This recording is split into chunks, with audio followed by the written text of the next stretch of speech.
Hey, Ben, Merry Christmas, Happy New Year. Good to have you with us, man. Happy New Year, John. How you doing? I'm doing outstanding. I'm headed to Vegas next week, so I'm hoping you're going to join me. Well, I can't go to Vegas, but if you go into the MGM, I do that. All right. Vegas is a little too much going on. Besides, if I went there without the Fräulein, that wouldn't be a good thing. She loves Las Vegas. So maybe I'll send her instead, right? You could just follow her around, or vice versa. When you're out there, I'll mention it to her. We'll see how it plays out. Ben, All right. Tom gets in the race. Normally, everything gets leaked in this state. Either I missed out on it or anybody that I talked to didn't, but I couldn't find anybody that had any inkling of this. He calls Ralph Northam on the phone and says he's going to challenge him for governor 5 days before the General Assembly convenes. Before we get into whether he can win, I just thought the way the Perriello team pulled this off was sheer brilliance. The timing of it, how it was done. What say you? I think that the launch was well executed, in that nobody knew it was coming, and obviously Tom is going to have a big benefit now that everyone goes into session next week, and the lieutenant governor won't be able to fundraise during the next 2 months, while he'll be able to catch up in fundraising and potentially, make this a more even playing field in terms of resources. I think that was the net positive for him. The net negative has been, by keeping it under wraps for the last 2 months, a lot of people who thought the lieutenant governor was unopposed have now given him money, committed to him, feel that they are sort of trapped into having made a decision. And so people that may have decided to go with Perriello are going to go with Northam, because they got put in that position. Now, that's on the activist level, but that's a very important base for Perriello in this primary. So let's get to the activist level. When you talk about some of the, let's call them Democratic Party progressive activists, that they would have probably taken a harder look at Perriello had they thought he was going to get in. Now they've already committed to Ralph. They can't do anything with that. But let's look at the Democratic primary vote coming up. No question Perriello is going to get outspent, right? There's no doubt there. He's going to get outspent. I think he's going to raise more money, though, than people think he is, because I think this is a serious challenge. Mm-hmm. But this is a Democratic primary, June 13th. It's an open primary, but the Republicans also have a major contested primary going on. So basically what you're going to see voting on June 13th in your gubernatorial primary is rank and file Democrats. Can Perriello put a progressive coalition together to win? He certainly could put a progressive coalition together. John, this is going to be the Nova primary, because when you have Perriello have a base in Charlottesville and in Southside, and you've got Ralph Northam having a base in Hampton Roads, which has lower turnout but higher population than Charlottesville and Southside, they're going to roughly cancel each other out in terms of their bases, which leaves Richmond and Northern Virginia. Northern Virginia is already 40% of the primary electorate. Mm-hmm. So when you take out big swaths of the state, probably 2/3 of the voters that aren't that familiar with Perriello or Northam are going to be in Northern Virginia. So you're going to see them settling up here, frankly, in Arlington, Alexandria, and Fairfax County to determine the outcome of this primary. And I think that, Perriello, while he's not known here yet, people up here will be very responsive to him because he was a federal official, and so he has a federal network and a lot of verifiers on that level. Ralph Northam's support is mostly state level. That can be dangerous in Northern Virginia because a lot of people don't even know who their state legislators are. Mm-hmm. Because being in Northern Virginia, you're just with Washington News and the D.C. Metro TV stations, you're simply more tuned into what's going on in the federal government, right? Absolutely. It's also likely, I would think, that Perriello is going to run his campaign, some of it anti-Trump, right? Whatever Trump does, I would think they're going to try to tie things in. That's certainly what I would do if I was running their campaign, to try to get that anti-Trump Sure. vote out to make a I'm sure Ralph Northam will probably do the same thing in the primary. I mean, it's going to be, a race to the base. I think that in some ways this will help Ralph Northam if he's able to emerge from the primary and win, because his campaign's been off to a little bit of a lethargic start. When you're unopposed for the nomination, it's very easy in the fall to say that you're going to gear up right after the election, and right after the election you'll gear up after the holidays, and after the new year, you're going to gear up after legislative session, and all of a sudden it's March or April, and you really haven't geared up yet. And I think that because he was sort of the presumptive nominee, the Northam campaign had been mostly focused on raising money and making those types of connections, and not about sort of creating a organization around the state for Ralph on the grassroots level. That's much more important in a primary. And so now it's going to really have to shift their focus, and they're going to have to focus in on creating this organization for Ralph. He certainly will have the commitments and support to create one, but he's going to have to create that. And this is very different than his primary against Dinesh Chopra, because a governor's primary tends to bring about double the number of voters that a down-ballot primary brings. So we're looking at the ballpark of 300,000 or so in this Democratic primary for governor. Ralph Northam got, just over 50% in a primary with half of that turnout last time. So he's going to have to more than double his vote total. He also, and I said this in my column, Northam did get some lift in that primary because it was an open primary from Republicans, independents, moderates, other people that might not have been particularly comfortable with E.W. Jackson because he was named the Republican nominee for lieutenant governor in a May convention. Think of what you want of him. There were people that just were not comfortable with it. And so a lot of people, we think, crossed over in the Democratic primary, June of 13, to vote for Ralph Northam at the time, who was known in the Hampton Roads, seen as the moderate, where Chopra was seen as the Obama liberal. This time, though, he's not going to have any of that, right?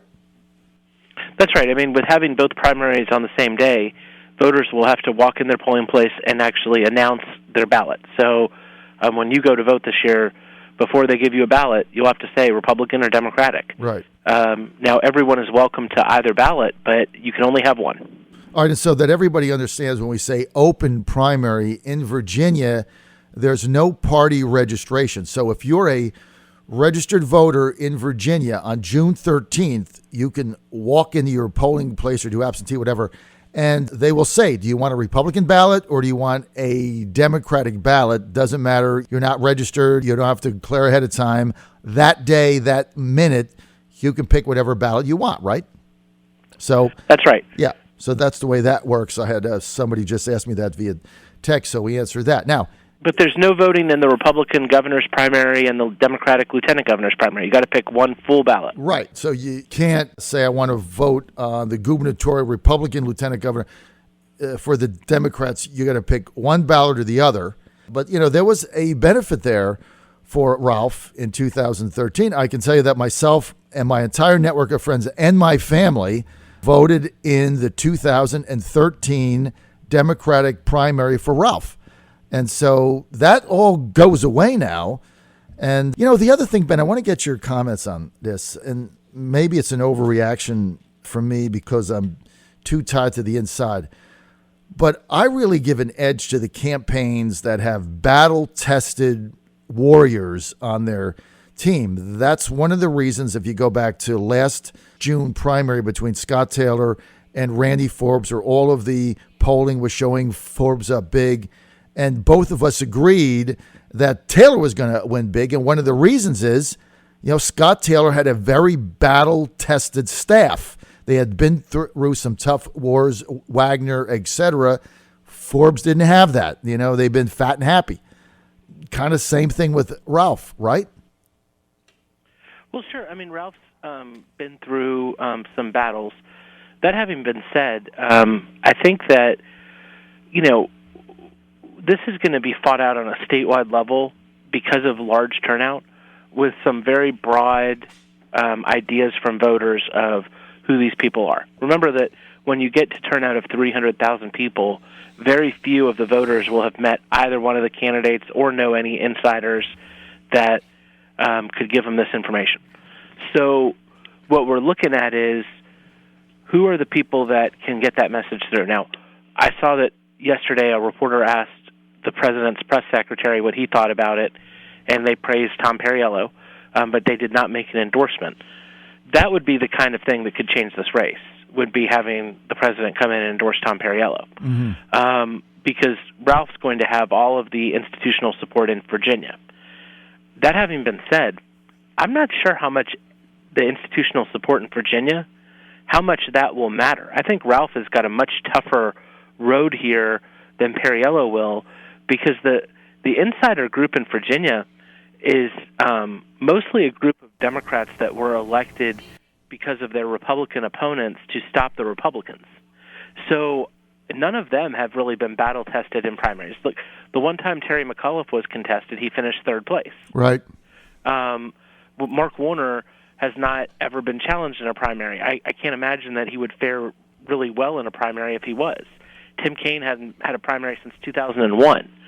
So, those endorsements are not necessarily going to carry Ralph as much as I think he wants them to in this primary. He's going to have to go out and do the work himself. I agree with that. And yesterday I talked to several members of leadership of the state Democratic caucus in Virginia, and that's the one thing they kept bringing up, is well, he's going to have all of the General Assembly people behind him, all of the state, the whole Senate caucus is 100% behind him. And I'm thinking to myself, in a primary battle, as he's defining it now, the Battle of Nova, right? Who cares? I mean, who cares what Jennifer McClellan says in Richmond? I mean, I just don't think it matters. And I think they're overplaying their hand on that. I want to talk about, Ben, this race. Let's get to the Democratic Party of Virginia. Obviously, Perriello was going to be going after the more progressive activist wing, the Bernie Sanders wing, if you will. But is there an anti-establishment reaction that Perriello may be able to tap into? I think there's an anti-establishment wing that he could tap into. That having been said, I don't think that the Virginia Democratic Party or the quote-unquote establishment engenders very strong feelings on either side. I don't think that they've done enough to really fire people up to toss them out or to keep them in. So I don't see that being a huge factor. I do see, you're going to learn a lot about this race in the next 2 weeks and what kind of tone people want to take in it. And if it turns into a nasty race, I think that is exactly one of the things that will come up in it. So far, it hasn't taken that turn. I expect that it probably will start to go in that direction because I'm already hearing from some of Northam's supporters about Perriello votes on abortion and on guns that they don't like, and starting to hear from Perriello people about things Ralph Northam's done they don't like. This doesn't tend to bubble up from the grassroots. This is something that's coming from the campaigns, but they don't want to say it themselves yet.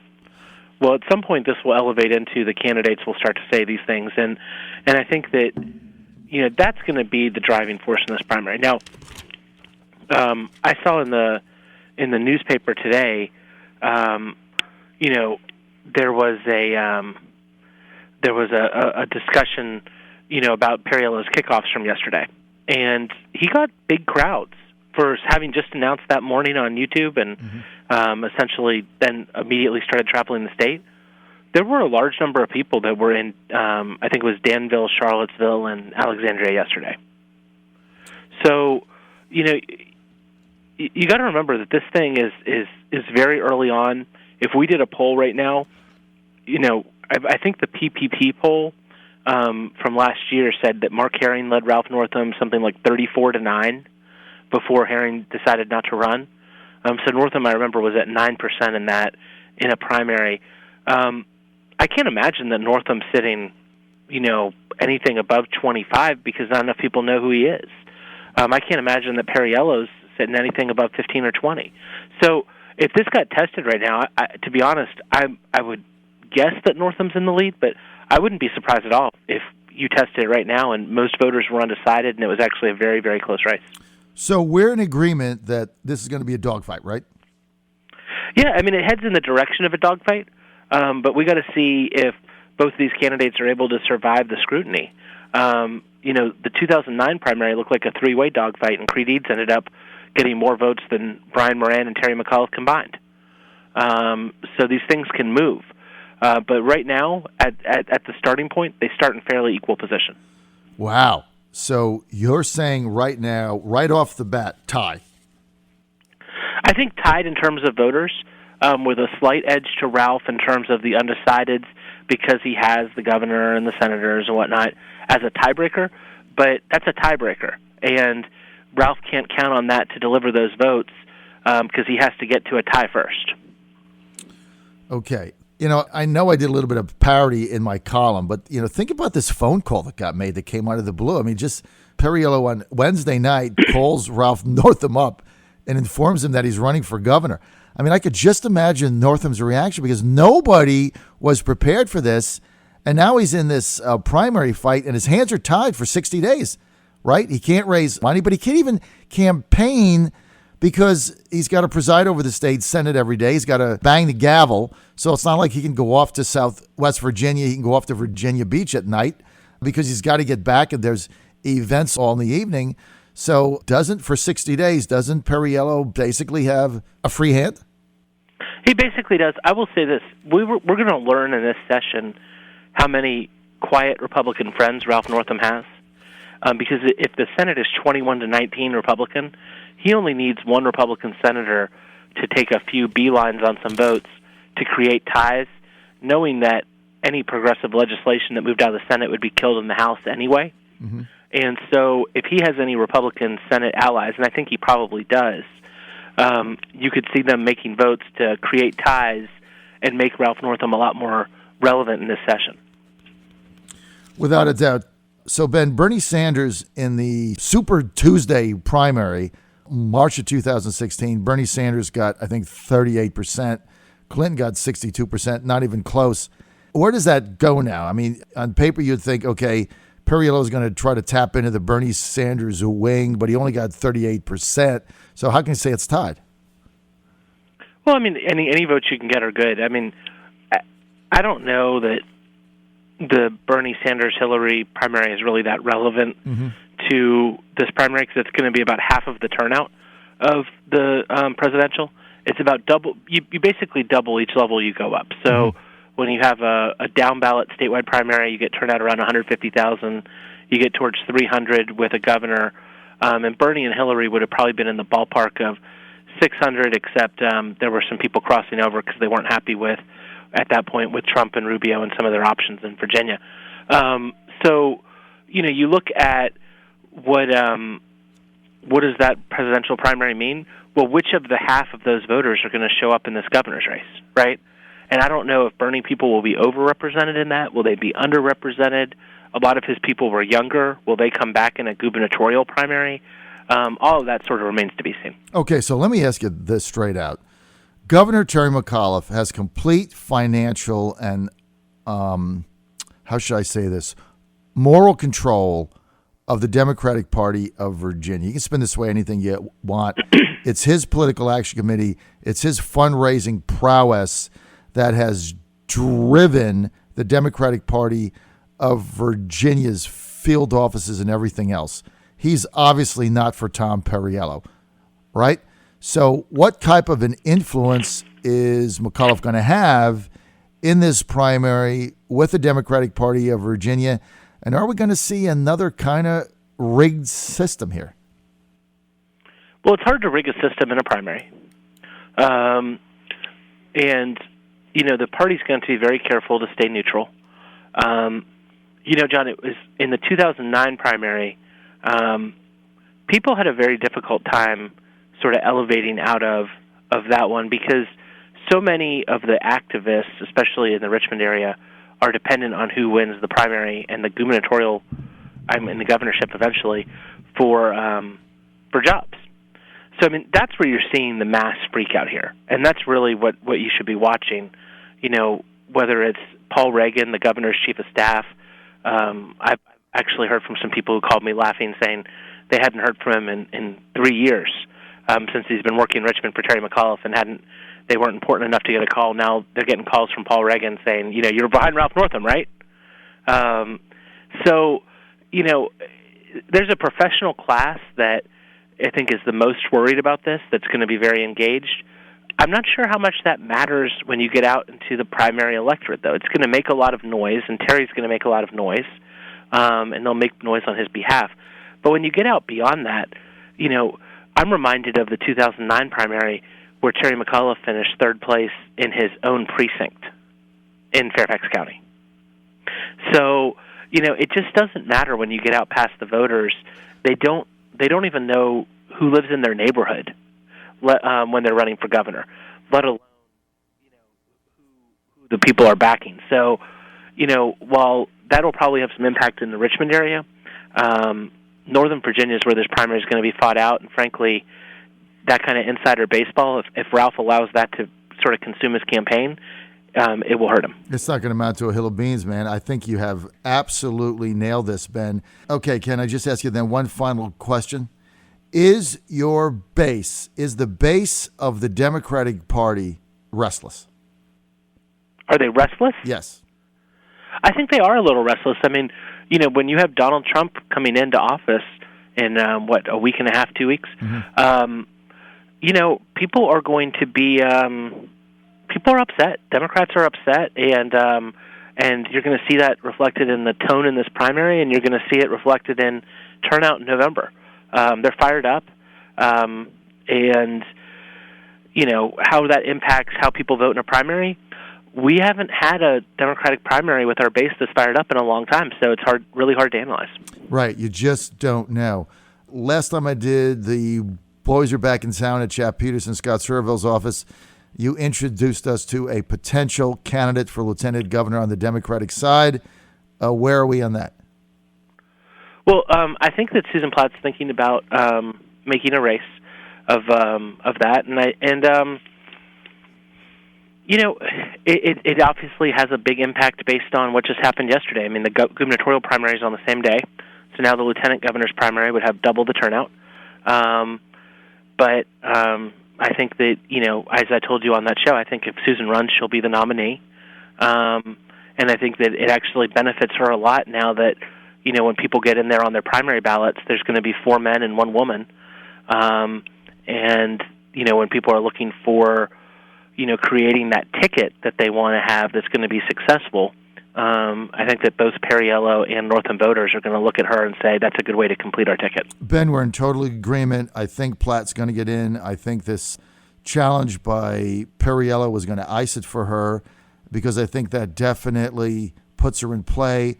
And you got the same thing going on the Republican side with Senator Jill Vogel, 13 people on the ballot, 1 woman, tremendous advantage for her as well. I know we're out of time. I want to thank Ben Tribbett for being with us. Your analysis has always been spot on. Thank you. Looking forward to seeing you in Richmond this session. We'll do a couple of those shows again. Maybe we can go to Serville's office and bang on Jill Vogel's wall again. That's right. That's what we did. We'll have to do several of those. I'll be up there the whole time. Have a great trip to Las Vegas. Come home safe. We'll see you when you get back. I hope you win.